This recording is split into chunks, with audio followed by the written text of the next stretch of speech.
The crystal chandeliers of Ashford Tower cast diamonds of light across the marble lobby. But the only sound at midnight was bone meeting flesh. Veronica Ashford, $3 billion in net worth, 7 months pregnant. Designer heels kicked off in her struggle, slid down the polished wall, leaving a smear of blood on Italian marble. Her husband's Rolex caught the light as his fist rose again. 20 feet away, 3 security guards studied their shoes. The night receptionist's fingers hovered over the phone that would never dial 911. They all knew the unspoken law of this 60-story monument to power. Preston Ashford owned every inch of it, and what happened to his property was his business alone. Then a mop handle clattered against the floor like a gunshot.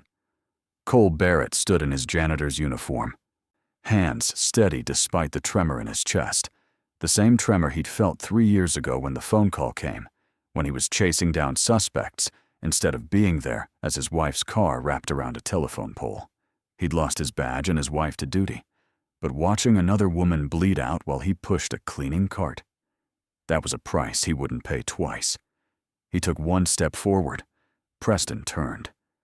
And everything Cole had left, his job, his daughter's stability, his freedom, balanced on what came next. Cole Barrett had always believed the night shift suited him. Fewer people meant fewer questions about the scars on his knuckles or the way his eyes swept every room like he was still looking for threats. At 42, his hands were rougher than during his police days, calloused from wringing mops instead of gripping service weapons. The fluorescent lights hummed their lonely song as he pushed his cleaning cart through the corridors of Ashford Tower, a 60-story monument to corporate power that pierced the city skyline. His daughter Haley was 12 now, sleeping safely in their small apartment across town, while he worked the graveyard shift that barely kept them fed and housed. The other janitors didn't ask about his past. The security guards nodded politely when he passed. That was how Cole preferred it. Anonymous, unremarkable, invisible in his navy blue uniform, with his name stitched above the pocket. 3 years had passed since the phone call that shattered his world. He'd been closing in on suspects, adrenaline pumping through his veins as sirens wailed through downtown streets. The dispatcher's voice had cut through the chaos with words that turned his blood to ice. Car accident. Wife's vehicle. Critical condition. By the time Cole reached the hospital, Rachel was already gone. Her car crumpled around a telephone pole she'd swerved to avoid. A drunk driver had crossed into her lane. She died alone, calling his name according to the paramedics, while he'd been chasing criminals who would walk free on technicalities 6 months later. The department offered him leave, counseling, reassignment to a desk job. Instead, Cole had turned in his badge and gun, walked away from 15 years of service, and never looked back. Haley needed a father who came home every night, not a ghost who chose duty over family until it was too late to matter. The Ashford Tower lobby gleamed with the kind of wealth that made normal people feel small. Italian marble stretched beneath his feet, each tile worth more than his monthly salary. The chandelier overhead, 30 feet of crystal and gold, cast prisms of light across surfaces so polished Cole could see his reflection. He didn't resent the wealth anymore. He'd stopped caring about such things the day Rachel died. Money couldn't buy back time, couldn't rewind clocks, couldn't make a 12-year-old girl stop asking why her mother had to die alone. Cole pushed his cart toward the elevator bay, his rubber-soled shoes squeaking softly against the marble. It was just past midnight, the hour when the building should have been nearly empty, except for a handful of executives working late and the skeleton crew of security. But tonight felt different. The night receptionist, Kelly, who usually offered him tired smiles and sometimes shared her coffee, kept her eyes fixed on her computer screen, her shoulders hunched. 3 security guards clustered near the main entrance, their postures rigid, their faces carefully blank. Something was wrong. Cole's old instincts, dormant but not dead, prickled at the base of his skull, like a warning he couldn't quite name. Then he heard it. A woman's cry, sharp and sudden, cut short like someone had clamped a hand over her mouth. The sound of expensive fabric tearing. The meaty thud of fist meeting flesh. A sound Cole had heard too many times in his career to ever mistake it for anything else. His cart stopped moving. His hands tightened on the mop handle as his eyes tracked the source of the sounds to the private elevator bay. Near the elevator that serviced only the penthouse floors, a woman knelt on the marble, one hand cradling her swollen belly, the other raised defensively against the next blow. Her blonde hair had come loose from its elegant twist, blood trickling from her split lip and staining the collar of her cream-colored designer dress. Above her stood a man in a suit that probably cost more than Cole's car, his face twisted with rage, his Rolex catching the light as he drew back his fist again. Preston and Veronica Ashford. The billionaire couple whose faces smiled from magazine covers and charity gala photographs, whose names graced hospital wings and university buildings. In those glossy images, Preston's hand always rested protectively on his wife's shoulder. Here, in the cold fluorescent light of reality, that same hand was a weapon aimed at the woman carrying his child. Cole's feet moved before his mind caught up. Years of training surged through muscle memory as he crossed the lobby in long, purposeful strides. His cleaning cart stood forgotten near the elevator, the mop handle dripping water onto the pristine marble. The security guard saw him coming. One started to step forward, then stopped, uncertainty flickering across his face. Kelly's fingers froze over her keyboard, her eyes wide. Preston Ashford's fist hung in the air, suspended in that terrible moment before impact, his face flushed with rage and something that looked almost like pleasure. Then Cole's hand closed around Preston's wrist with the grip of a man who'd spent 15 years subduing violent suspects, who knew exactly how much pressure to apply to make someone stop without breaking bones. The lobby's careful silence shattered like glass. Preston's head whipped around, his expression shifting from rage to shock to indignant fury in the space of a heartbeat. His eyes traveled down to Cole's janitor's uniform, to the name tag that identified him as nothing more than hired help, to the mop bucket still visible 20 feet away. For a moment, confusion warred with outrage on the billionaire's face, as if he couldn't quite comprehend that someone from the invisible class of service workers had dared to put hands on him. "Take your hands off me," Preston said, his voice low and deadly. Cole didn't let go. Instead, he applied pressure to the nerve cluster in Preston's wrist, a technique that made the billionaire's fingers spasm open involuntarily. "Step back from her," Cole said quietly. His voice carried the flat, emotionless tone he'd used countless times before, talking down armed suspects, diffusing bar fights, making dangerous men realize they'd pushed too far. Preston Ashford was not accustomed to being touched. His face flushed crimson as he tried to jerk free, but Cole's grip held firm. Behind him, Veronica pushed herself up against the wall, her breathing shallow, one hand protecting her pregnant belly. Her eyes met Cole's, wide, terrified, hopeful.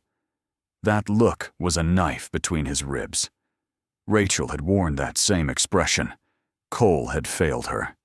But this woman was alive, breathing, right here. "Do you have any idea who I am?" Preston's voice rose. "I own this building. I own you." "Security." The three guards finally moved, their steps slow, reluctant. Cole released Preston's wrist and stepped between the billionaire and his wife in one smooth motion. His body formed a barrier, his stance balanced.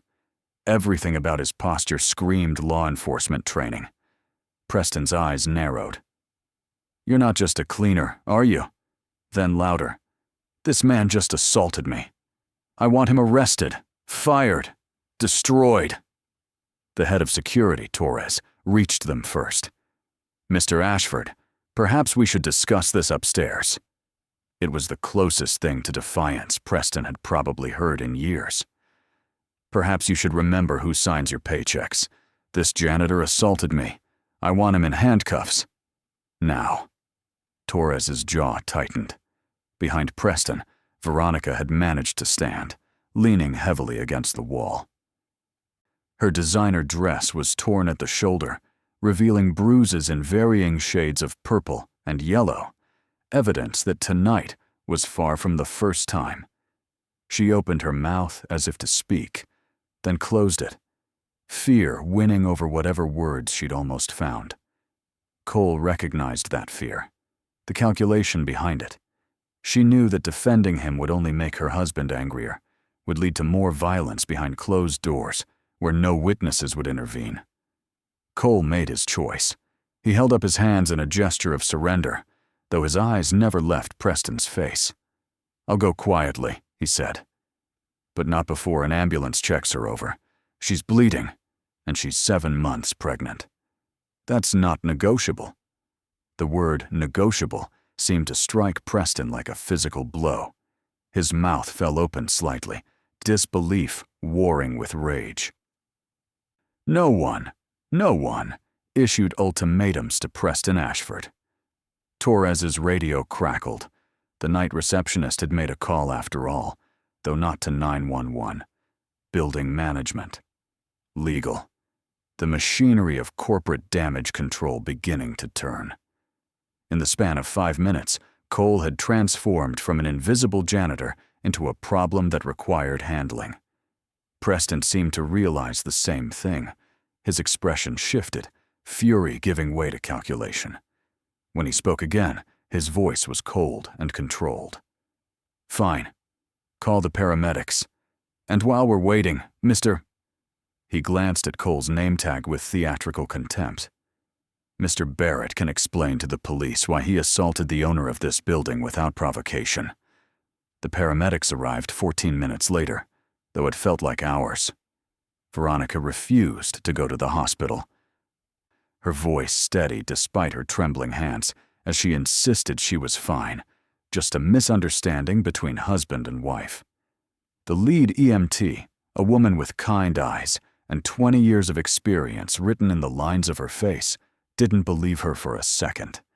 Neither did Cole. But you couldn't force help on someone who wasn't ready to accept it, another lesson he'd learned the hard way during his police years. Women returned to their abusers an average of 7 times before leaving for good, if they survived long enough to leave at all. Veronica accepted a bandage for her split lip, declined further treatment, and disappeared into the private elevator without looking back. The doors closed on her pale, frightened face, and Cole wondered if he'd just made her situation infinitely worse. Abusers didn't forget challenges to their authority. They waited until there were no witnesses, then made their victims pay double for the humiliation. The termination was effective immediately. No severance package, no references, no possibility of employment with any company in Preston Ashford's extensive business network, which, as the human resources manager explained with barely concealed satisfaction, included half the major employers in the city.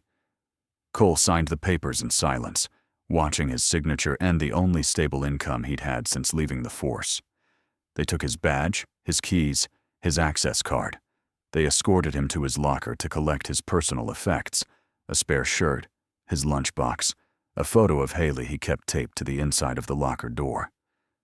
Torres walked him out through the service entrance as dawn began to paint the sky in shades of pink and gold. At the door, the security chief paused, his hand resting briefly on Cole's shoulder. "That was either the bravest or the stupidest thing I've ever seen," he said quietly. "For what it's worth, someone needed to do it. Should have been done a long time ago." Cole nodded once, his throat tight. Brave or stupid didn't matter when you couldn't pay rent. He walked the 6 blocks to the bus stop, still wearing his janitor's uniform, and tried to figure out how to explain to his 12-year-old daughter why their fragile stability had just collapsed because her father couldn't stand by and watch another woman die. Haley took the news better than he'd expected, which somehow made it worse. She was sitting at their small kitchen table when he got home, already dressed for school in her favorite jeans and the hoodie that was getting too small, but she refused to give up.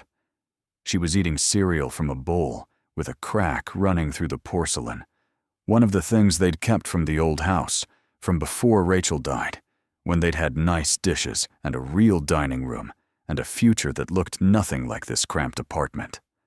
Morning sunlight streamed through thin curtains, illuminating dust motes and the stack of unpaid bills Cole had hidden behind the coffee maker. Haley looked up as he entered, her dark eyes, Rachel's eyes, the same shape and color, taking in his expression with the perceptiveness that came from growing up too fast. "You got fired," she said. Not a question. Cole had never been good at hiding things from her. He nodded, hanging his jacket on the hook by the door. Unable to meet her eyes directly. "I did something I had to do. It cost me the job." He waited for tears, recriminations, the fear that would be justified for a child whose single parent had just torched their only income. Instead, Haley set down her spoon carefully, the way she did everything carefully these days, like the world might shatter if she moved too fast. "Was it like when Mom died?" she asked, her voice small but steady. "When you weren't there?" The question hit him in the solar plexus, driving the air from his lungs. 3 years, and she'd never asked it so directly. Cole pulled out the chair across from her and sat down heavily. "Yes," he said, because she deserved honesty even when it hurt. "There was a woman being hurt. I could stop it, or I could keep my job. I couldn't do both." Haley was quiet for a long moment, her fingers tracing the crack in her cereal bowl, following the jagged line from one side to the other. When she finally looked up, there were tears in her eyes, but her voice was steady. "Good," she said fiercely. "I'm glad you were there this time. I'm glad you saved her." The words cracked something open in Cole's chest. He reached across the table and took his daughter's hand, squeezing gently. Her hand was so small in his, still a child's hand despite how grown up she tried to be. They sat like that in the morning light, two people bound by loss and love, facing an uncertain future with nothing but each other. After a moment, Haley pulled her hand back and returned to her cereal. "We'll figure it out," she said, with the matter-of-fact confidence of youth that hadn't yet learned how hard the world could be. "You'll find another job." Cole wished he shared her optimism. The consequences came swiftly and brutally. Cole spent the next 2 weeks applying for everything: security positions at shopping malls and office buildings, janitorial work at hospitals and schools, warehouse jobs, delivery driving, anything that would cover rent and groceries. Every application followed the same pattern: initial interest when they saw his police background and qualifications, then sudden, complete silence. After background checks revealed his previous employer, Preston Ashford's reach was longer and more insidious than Cole had anticipated. Companies didn't want to risk offending a billionaire with investments in half the businesses in the city.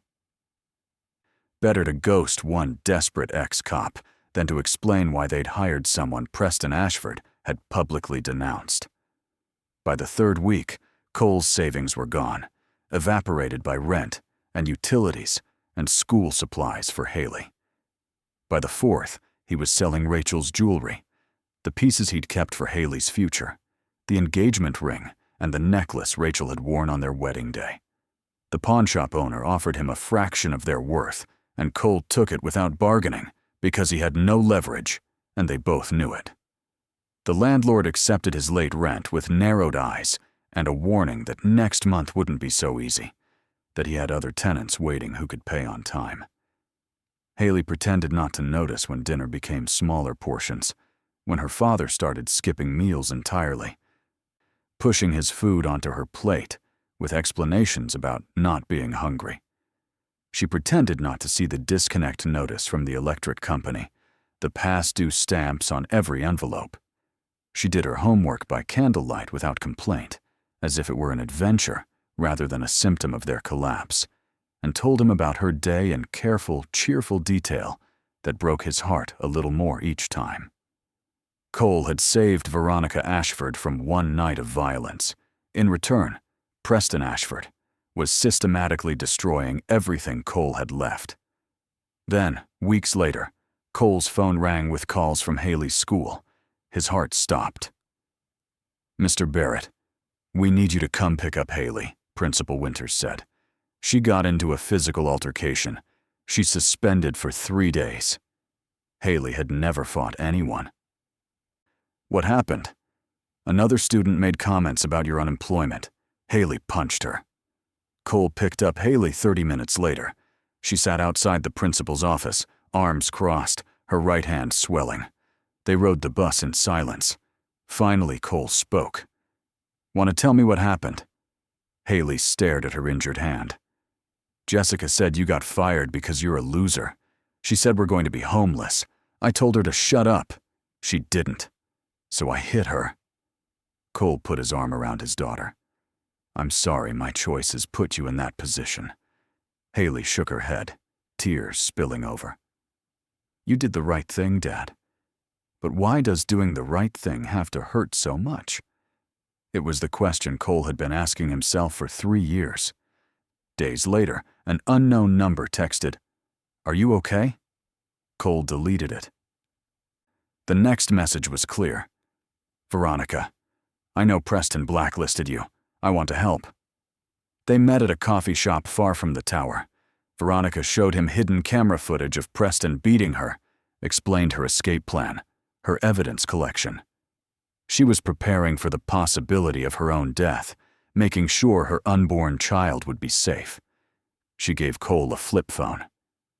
"If something happens to me, make sure this evidence reaches people Preston can't touch. Protect my baby if I can't." Cole understood her fear, in a way most people couldn't. He'd failed Rachel. He wouldn't fail another woman preparing for the worst.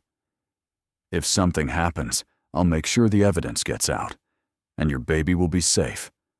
Veronica explained she had maybe 3 weeks before Preston discovered her plans. 3 weeks. And then either she'd be free or she'd be dead. The next 2 weeks passed in tension.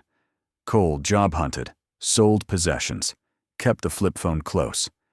Haley served her suspension and returned to school. Then, 17 days after meeting Veronica, the flip phone rang. "Cole." Veronica's voice was barely a whisper, rough with pain. "It's happening. He knows. I don't know how, but he knows." In the background, Preston's voice shouted. Something shattered. Veronica gasped. "I'm at the penthouse. I can't get out.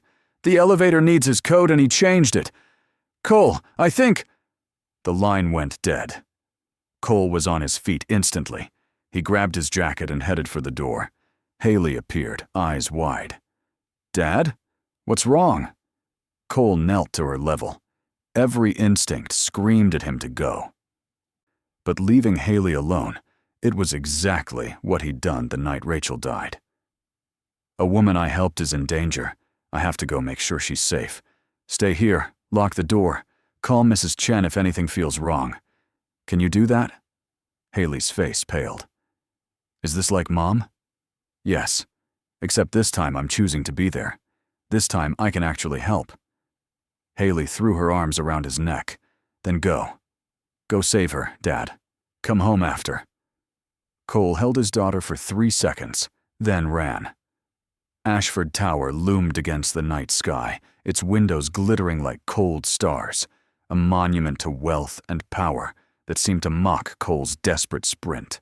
He hit the lobby at a dead run, his breath coming in ragged gasps from the 6-block sprint from the bus stop, his lungs burning, his legs trembling. The night receptionist, not Kelly, someone new who didn't know him, looked up in alarm as Cole burst through the revolving doors. "Sir, you can't—" she started, her hand reaching for the phone. Cole didn't slow down. He headed straight for the private elevator that serviced the penthouse, the one that required Preston's access code, the one he'd cleaned around 100 times but never been allowed to use. The security guard stationed there moved to intercept him, one hand going to the radio at his belt, the other reaching for the taser on his hip. It was Torres, the former Marine who'd shown a sliver of conscience 3 weeks ago, who'd walked Cole out with something like respect in his eyes. Their eyes met, and in that instant, Cole saw Torres make a decision that would probably cost him his job too. "She's dying up there," Cole said, his voice flat and certain. "Stripped of everything but truth. Preston's killing her right now, and you know it. You've always known it." Torres's hand hesitated on his radio. His eyes flickered to the elevator, then back to Cole, and something in his expression shifted. Guilt, maybe, or recognition that there were some lines you couldn't uncross, some silences you couldn't undo. "I can't let you up without authorization," Torres said, but his voice lacked conviction. "Then get authorization. Call the police. Do something." Cole's voice rose, desperation bleeding through the control he'd tried to maintain. "How many times has he done this? How many times have you heard her screaming and done nothing? How many times have you stood here and let him—" He couldn't finish the sentence. Torres's jaw tightened, a muscle jumping beneath his skin. For a long moment, the two men stared at each other. Former cop and former Marine, both trained to protect and serve, both caught in impossible situations where doing the right thing meant losing everything. Then Torres reached into his pocket and pulled out a key card. "I didn't see you," he said quietly, swiping the card and entering a code with steady fingers. The elevator doors opened with a soft chime that sounded obscenely cheerful. "You've got maybe 10 minutes before backup arrives, and I have to report this. Make them count." Cole stepped into the elevator as the doors closed behind him with a soft whisper of hydraulics. The ride to the 60th floor took 45 seconds that felt like hours. His hands were shaking, adrenaline and fear flooding his system in equal measure. He'd left his daughter alone. He was about to confront a billionaire with unlimited resources and a history of violence. He had no weapon, no backup, no legal authority. Everything about this was insane. The elevator chimed softly as it reached the penthouse, a pleasant sound at odds with the situation. The door slid open onto a private foyer with marble floors and contemporary art that cost more than Cole would earn in a lifetime. Abstract paintings splashed across the walls, sculptures that looked like twisted metal, but probably represented something profound to people who understood such things. And beyond that, through an open doorway, chaos. Furniture overturned, a coffee table shattered, broken glass scattered across imported hardwood floors, and in the center of the wreckage, Preston Ashford stood over his wife's crumpled form, his chest heaving. His fists clenched and bloody, his expression twisted into something that barely looked human anymore. Veronica wasn't moving. She lay on her side, one arm stretched out as if reaching for something. Help. Escape. A phone she'd dropped. Her designer dress was torn at the shoulder, exposing more bruises. Blood matted her blonde hair where her head had struck something. The edge of the overturned table, maybe, or the corner of the marble fireplace. Her pregnant belly was rigid in a way that made Cole's stomach drop, his police training identifying the signs of severe trauma. Placental abruption, maybe, or early labor triggered by violence. Either way, she needed a hospital immediately, needed medical intervention that was already minutes too late. Cole stepped out of the elevator, his shoes crunching on broken glass, and Preston's head snapped up. Recognition flashed across the billionaire's face, followed by disbelief, followed by the murderous rage of a man who'd thought himself untouchable. "You!" Preston breathed, and the word carried a weight of fury that would have made most men step back. "How dare you! How dare you come into my home!"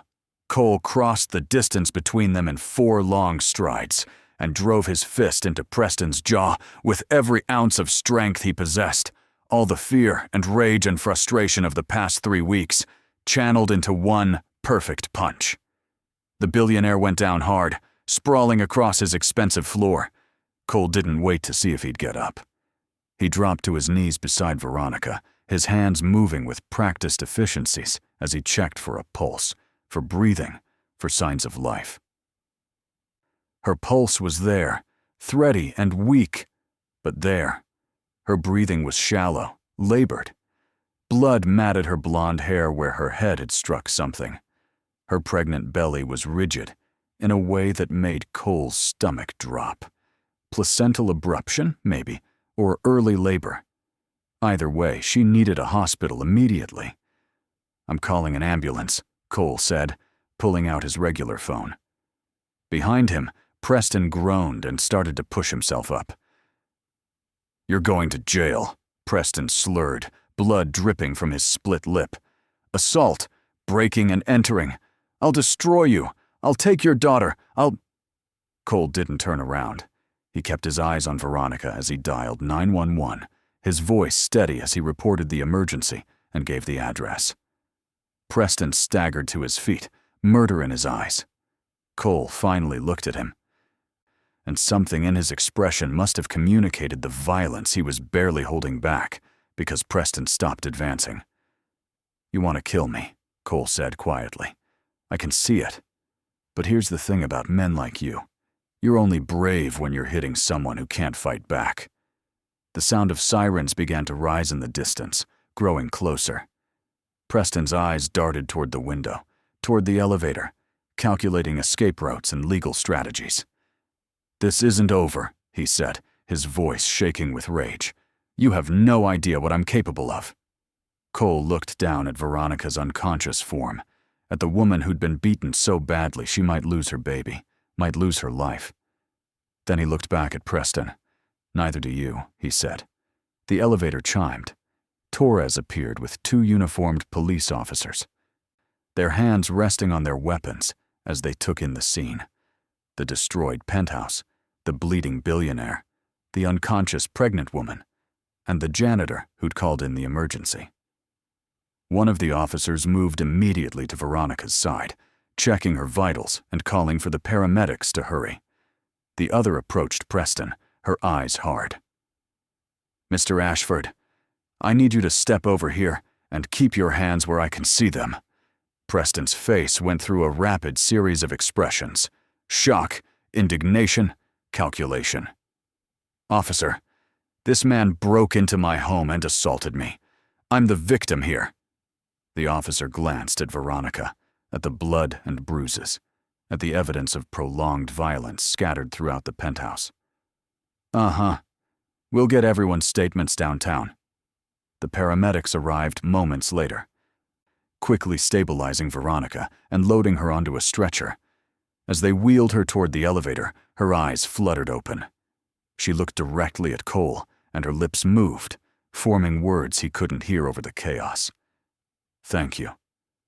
Then she was gone, surrounded by medical professionals, racing toward whatever future awaited her and her unborn child. Cole allowed himself to be handcuffed without resistance. He'd assaulted Preston Ashford, he'd entered private property without permission, and he'd done it all in front of witnesses. The legal consequences would be severe. But as the police led him toward the elevator, past Torres, who carefully avoided his eyes, Cole felt something unexpected. Peace. He'd been there when it mattered. He'd protected someone instead of arriving too late. Whatever happened next, he'd made the choice Rachel would have wanted him to make, the choice that let him look his daughter in the eye without shame.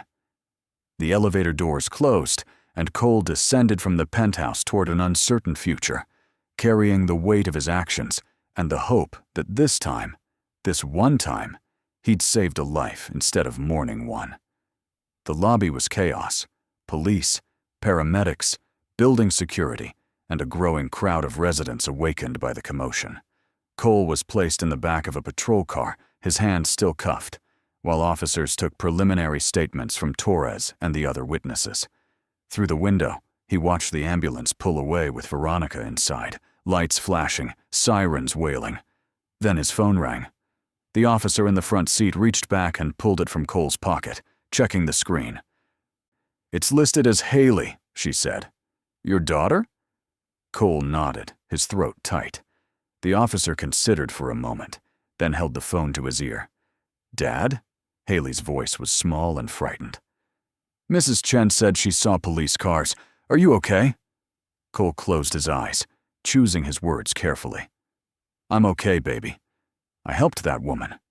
But now I'm in some trouble with the police. They're taking me to the station to answer questions. Silence on the other end. Then, did you save her? I don't know yet. I hope so. Another pause. When Haley spoke again, her voice was steadier. Then it was worth it. Whatever happens, Dad, it was worth it. The officer ended the call gently and handed the phone back through the partition. Her eyes met Cole's in the rearview mirror, and he saw something like respect there. Your kid's got guts, she said. Cole nodded, unable to speak past the lump in his throat. The patrol car pulled away from Ashford Tower, carrying him toward booking, arraignment, and whatever legal nightmare Preston Ashford's lawyers would construct. But all Cole could think about was his daughter's words. It was worth it. He hoped she was right. He hoped Veronica would survive. He hoped her baby would be born healthy. He hoped that sometimes, just sometimes, doing the right thing didn't end in tragedy. The city lights blurred past the window as they drove through the pre-dawn darkness, and Cole Barrett, former cop, former janitor, current defendant, allowed himself to believe that maybe, just maybe, this story would end differently than the last one. The police station processed him. Fingerprints, mugshot, holding cell. Hours crawled past. A court-appointed lawyer explained the charges. Assault, criminal trespass, up to 15 years. Preston claimed self-defense. The arraignment set bail at $50,000. Impossible for Cole. He was remanded to county jail. On the 5th day, a guard appeared. Barrett, you've been bailed out. In the release area, Veronica Ashford sat in a plastic chair, very much alive, her arm in a sling. Beside her sat an attorney. Mr. Barrett, I'm Marcus Chen. I represent Mrs. Ashford. We have a great deal to discuss. They went to Chen's office. Preston was facing attempted murder charges. The evidence was overwhelming. Veronica's injuries, security footage Torres had preserved, medical records. Cole's charges would be dropped in exchange for testimony. But Preston's lawyers were attacking Cole's custody of Haley, calling him an unfit parent.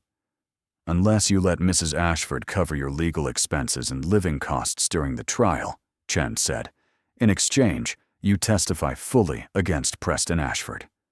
Cole stared at the folder. Taking Veronica's money felt wrong, but refusing meant risking Haley. This isn't charity, Veronica said softly. You saved my life and my daughter's life. You lost everything because of it. I'm trying to make that right. Okay, Cole said quietly. I'll testify, for Haley's sake. The trial came 6 months later. The prosecution presented overwhelming evidence. Then Cole testified, walking through that night step by step. Preston's defense tried to paint him as a vigilante, but the evidence spoke louder. The jury deliberated 4 hours. Guilty on all counts, 25 years in prison. Veronica held her infant daughter Isabella and wept quietly. Cole sat with Haley's hand in his and felt 3 years of grief finally begin to lift. After the verdict, outside the courthouse, Veronica rolled down her window as they approached. Thank you. For everything.